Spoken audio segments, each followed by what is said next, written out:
Hey guys, it's Jesse Alton, aka Mr. Metaverse, and I've got a great episode for you today. I recently had the pleasure of chatting with Jonathan of Lighthouse, which is the open metaverse navigation engine. Essentially, they've taken the best parts of the old AOL Instant Messenger days with your friends list and being able to see if your friends are online, maybe invite them to a chat room, and they've paired it with the fun that you have when you're sitting at home on your couch with your friends, maybe watching a movie. And they put those things together to make exploring the metaverse a fun, engaging, and social experience.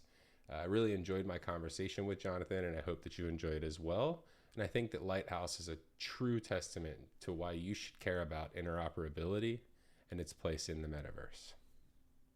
It's the Metaverse Interop Show. How was that?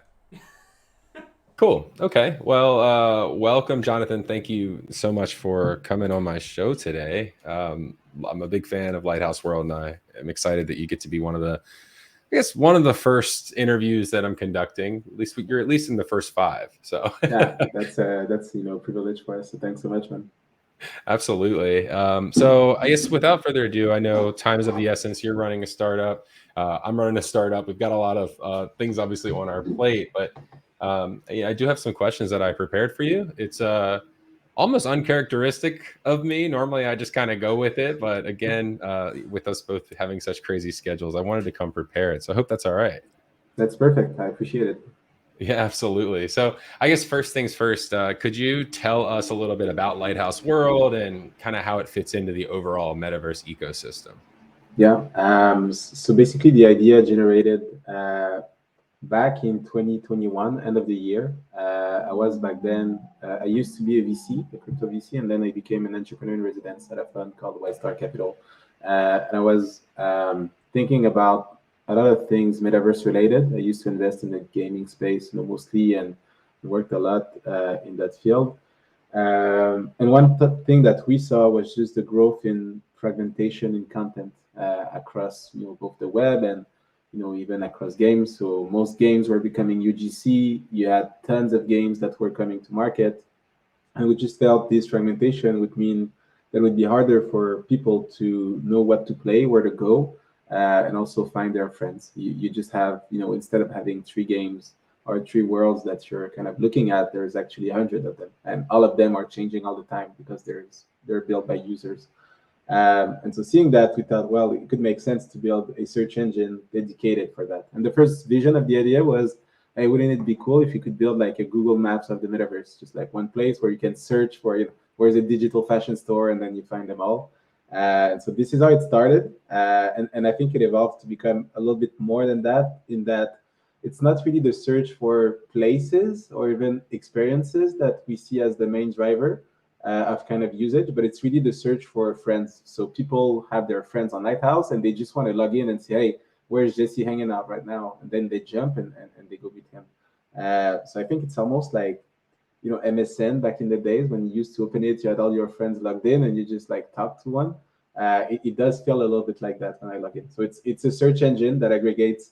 Now we have 26 virtual worlds that we have integrated or make searchable on the platform, and we have 230,000 experience overall.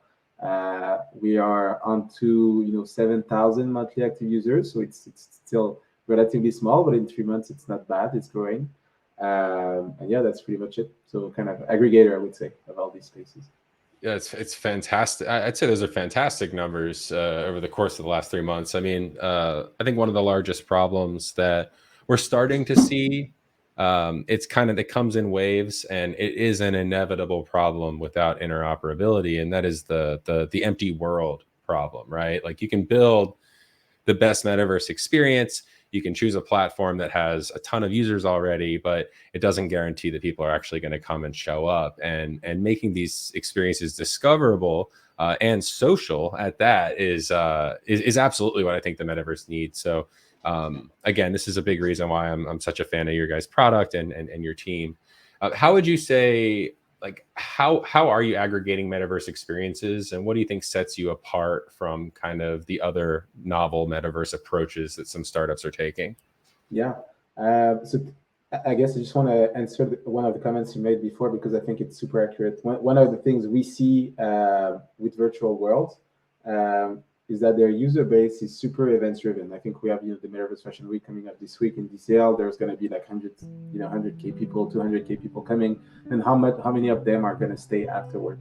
I think that's one of the things we're trying to solve. So the fact that your friends are there, that you can pin stuff to your gate, that you can see your history, all those kind of things are super interesting. And right now, a number that I think the number I'm the proudest of is of our daily active users, every day, 50% of them are recurring users, which is super. It means that there's like a strong base of people that really like it. It's not huge, but there's a strong base of people who really do, which is great. And then around what sets us apart, I think there's a few things. The first one is the fact that we were early.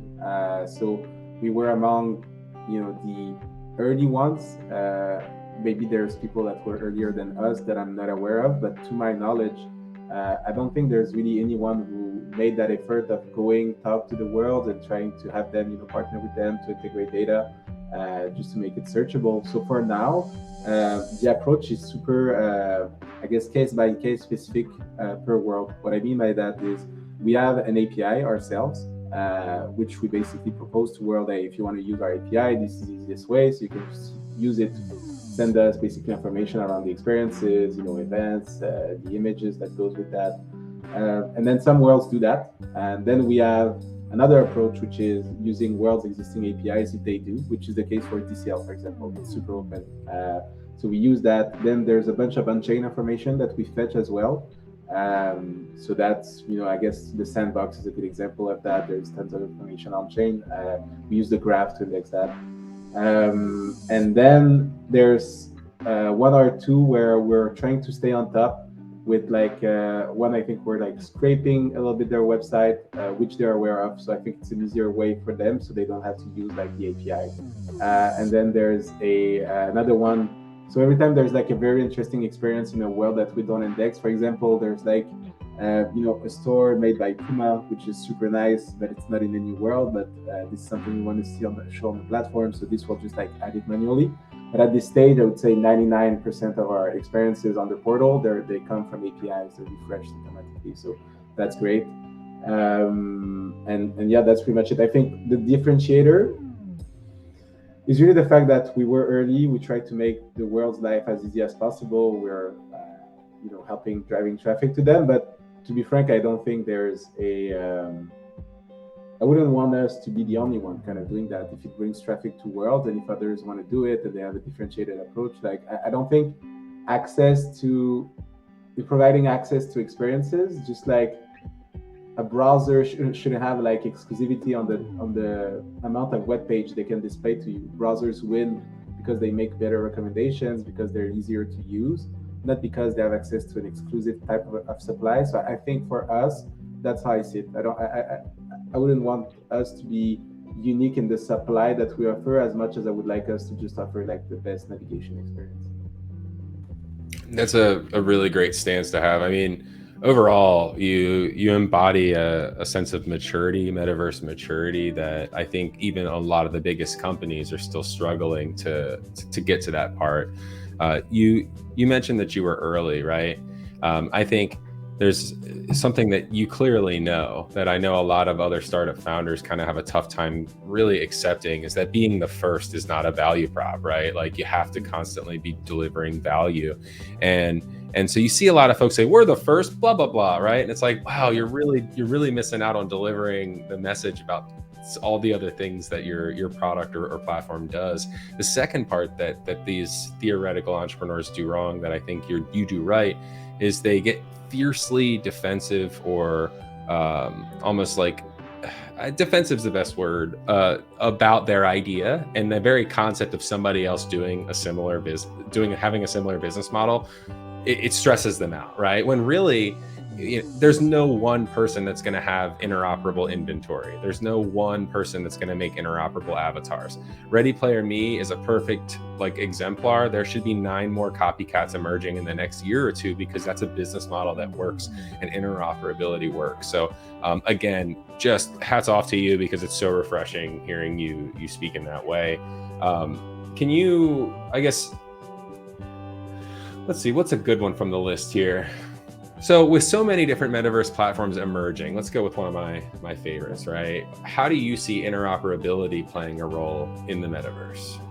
So there's a question that we've often hear was, do you expect virtual worlds to follow the same direction as like social networks, in that there's going to be many attempts, but at the end of the day, there's going to be 5 to 8 that are going to capture, pretty much all of the traffic. There's going to be basically network effects so strong in each world that at the end of the day, it's going to be concentrated. And I think that's a very important question for us to think through as an aggregator, right? The more fragmentation, the more relevance, I guess, to our frame. If you end up pushing this to the extreme and you have 3 worlds, then perhaps the need for an aggregator is lessened by a big amount. My perspective on this topic, and actually we've written, as you know, and you commented on it, so I appreciate that, a big report on our view of just like interop in the metaverse. And one of the section, which was, I think, around like 2 tier within, or last quarter of the report, if you want to check it out, but it was around the fact, do you expect more fragmentation to arise in that space versus what we're used to know? And I really think there's going to be a lot more worlds that people interact in versus the virtual worlds that we see. And there's a few kind of key reasons for that. We listed 9 in the report, but perhaps I'll share like the main ones in my opinion. The first one is, one game can't be everything all at once. The designs are so different. The gameplay is so different.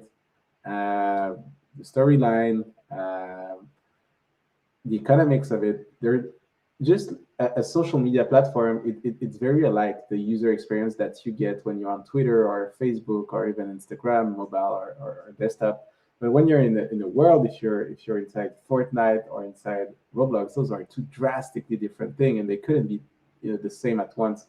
I think the user experience is so different, that's going to create some form of fragmentation. Also, you can't optimize for every access point. So you can't be VR optimized while being browser desktop optimized while being mobile optimized. You need to make some choices and trade-off, and users will have their own preferences as well. So there's going to be like kind of a fragmentation at that level, I think. And then the second piece, which I'm super excited about because it's becoming so timely, but everything around AI and being able to spin up spaces with text prompts, to me, this is like the this is classic to say, but the iPhone moment.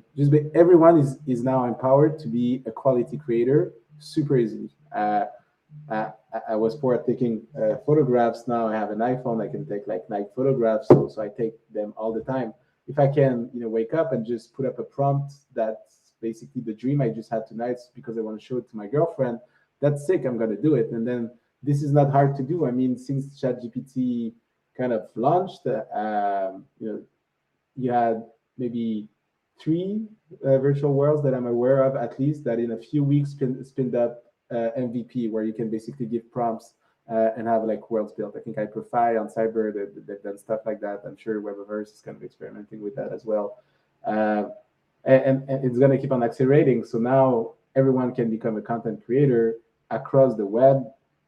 I think the needs for, again, aggregation at that stage is going to be important. So to just come back on your question, my view around interoperability is, if we don't work around it, if we don't accept the fact that there's going to be multiple worlds, and we don't push for common standard and using both Ready Player Me, but also supporting VRMs, but then you're going to have just a lessened experience for user, which I think is, it sucks, and I just want users to have as much fun as they can. And sorry for the bad word, but I think interop is going to be a mandatory piece of the future of the metaverse, because I think it's going to be inherently fragmented. I guess that's my answer.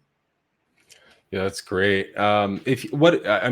There's so many things that come to mind. One of the things that I look for in startups that I advise, or when we talk about the startups that we're going to be looking to pull into our Angel XR incubator.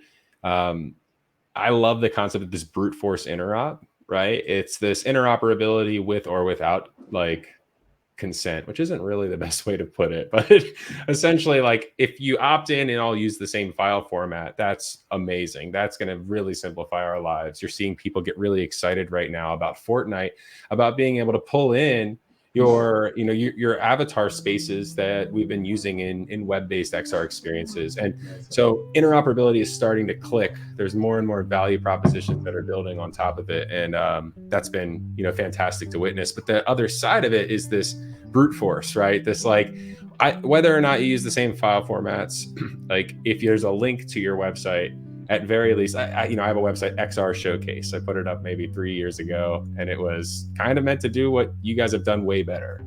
I just aggregated a bunch of experiences as new ones came in. I created a card with an animated window. I wanted it to look like a portal. You could click on it, and it would take you to the experience. So, that was brute force interop, and it was helping me convey why OMI and the efforts of these other communities matter so much. You've taken it to the next level in a really fresh way. So I was actually wondering, I do know that we've got about 10 minutes left here. I was wondering, putting you on the spot, are you able to give a demo? Would you like to show off anything about your platform? Yeah, I'd love to. Please do. Let me just open it up now. I love it. And in post, I'll probably play around too, and maybe I'll add some extra screens. But okay, amazing. Let me just open it up. And I'm going to share my screen. Nice.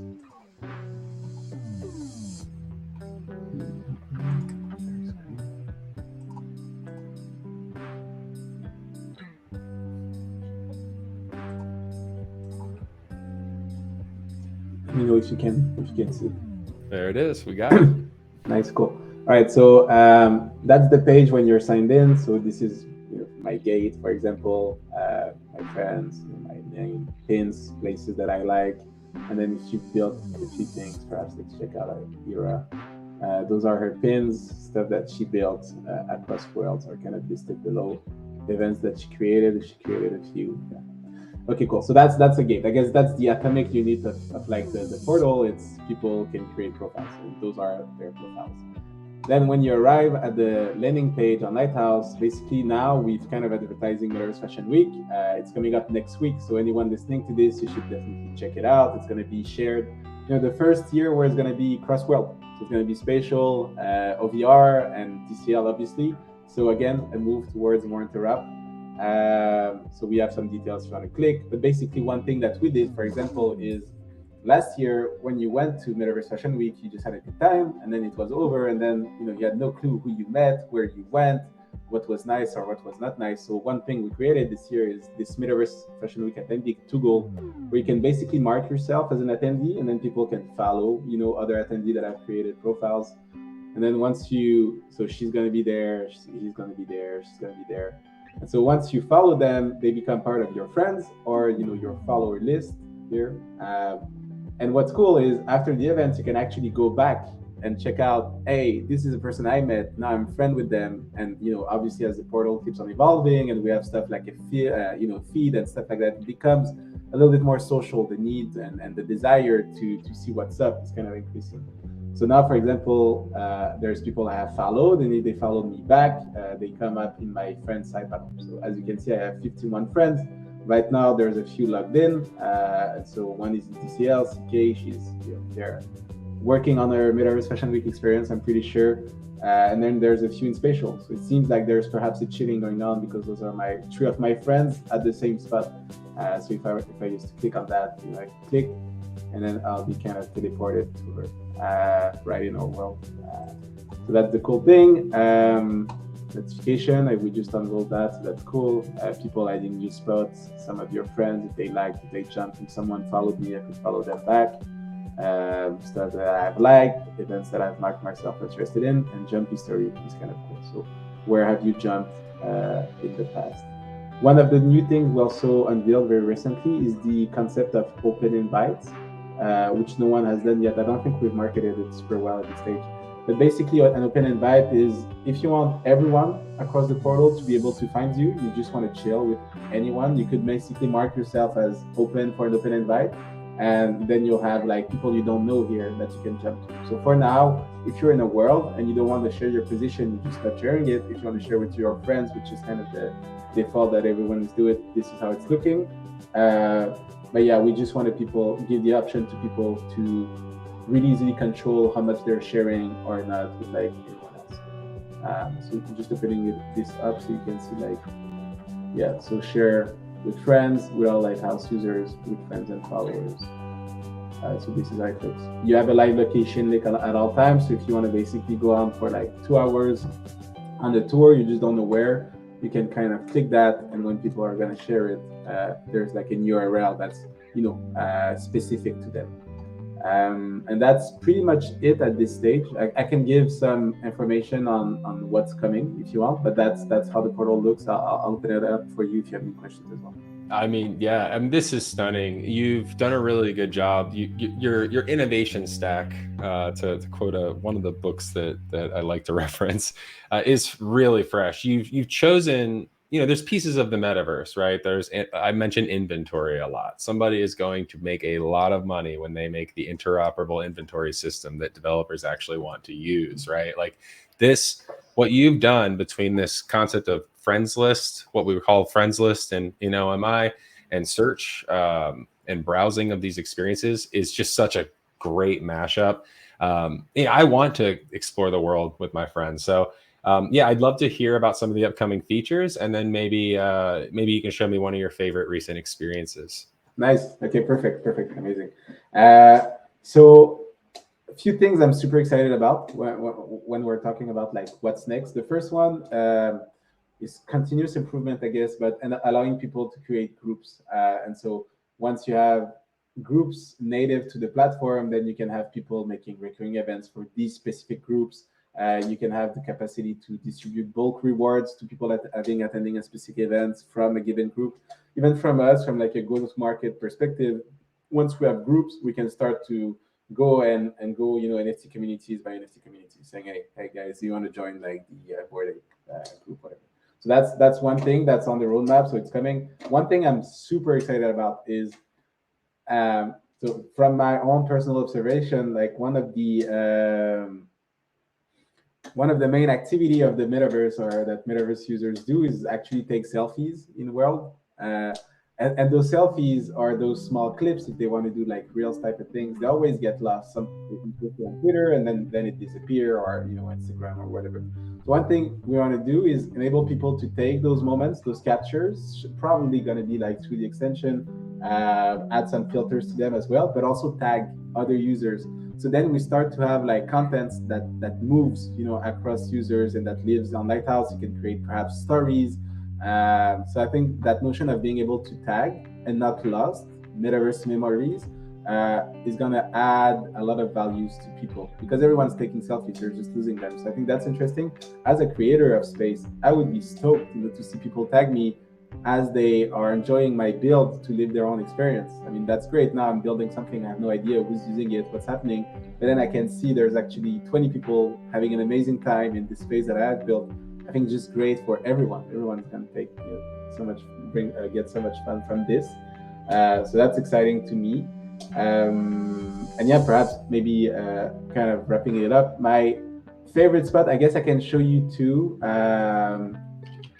My favorite spot, because I think it's so OG, is always like the Bacon Canteen in Voxel. This is like such a vintage place. I think I just need to present. I'm gonna reshare just from the space because I just clicked, so it opened up a new page. Yeah, perfect. I have it here. Yeah. Cool. So, just like if one day we have like a very important meeting with Lighthouse, I don't know what it would be, but this is where I want to have it. I want to have it in the Bacon Canteen, the most OG place in the. I mean, look at that. Obviously, that's so good. Business going on, right? Yeah. What'd they make this in? Voxels. Cool. Yeah. I love it. I love that spot. It's always like my go-to. To be frank, we are having a new concept that's a podcast called Traverse the Metaverse. Uh-huh. Basically, we're doing like a live podcast where we have guests go in the world. We build avatars for them so they look sick, and we go from world to world. We jump up and we talk to them with them. And I always try to end it with the bacon canteen, just like as a recurring theme. Last week we had, I don't know if you are like into martial arts, but we had Firas Zahabi, which is the coach of Georges St. Pierre, and it's my coach as well. It's like one of the greatest UFC coach of all time. So he was there, and we had fun. It was cool. That's great. Sorry, I got my screens all mixed up in the end there. So the part of the stream is going to be jumping windows. Okay, yeah. That was a fantastic demo. And Jonathan, I'm really glad you came on the show, and I feel like you've really helped hammer home some things that I care about and are behind why I started this show in the first place. If you could leave a message, let's see, my last question here. What message would you like to leave with some of our listeners who are thinking maybe about starting a metaverse startup or getting involved in the metaverse? Do you have a message for them on how they can get involved in shaping its future? Yeah, for sure. So thanks for thanks for everything, all the questions and the kind words, Jesse, and everything you've done for the space for like a long time. So thanks to you. If I could give, I guess, advice from my very humble position, but it's just walk in this space with a desire to collaborate and just lift the tide for everyone. Just you've said something that really resonated with me, which was some people get really defensive if they see others doing the same thing as them, and I obviously understand where that feeling can come from, but we're just so early that kind of overall transition. No one's focus should be on market share retention at this stage. Everyone should be putting shoulder to the wheel to grow the town for everyone. I think if you're new and if you want to make it and just enter in this space, I mean, just be positive, be encouraging of others, lift them up, be kind and mean it, and try to do your best to build great product, just in a healthy, have a healthy and constructive mindset with people around you, and things are going to work out if you work hard enough. I just think my advice is be positive, collaborate, try to help others, and cheer everyone up. That's just the energy that we need to see more and more in this space. Yeah, there's enough pie for everybody, and it's about making that pie bigger. Yeah, exactly. So Jonathan, keep going. Like, I'm obviously gonna keep adamantly following your project. And if users or viewers wanted to be able to come and become a user of your site, where should they go? So lighthouse.world, create a gate, download the extension so your friends can find you. You can follow me and then Joe Fi. And if you're in the world, if I see you pop up, I'll jump, I'll say hi. I do that every day. So yeah, just go on lighthouse.world. I think Metaverse Fashion Week later this week is an amazing occasion to do so. I'm looking forward to seeing you all. If you have any questions, you can reach out to me on Twitter, which is my handle right now, and I'll be answering super fast. Well, cheers, Jonathan. Thanks again, and I'll be in touch shortly. Keep going. Okay, thanks so much, Jesse. Take care. It's the Metaverse Interop Show. How was that?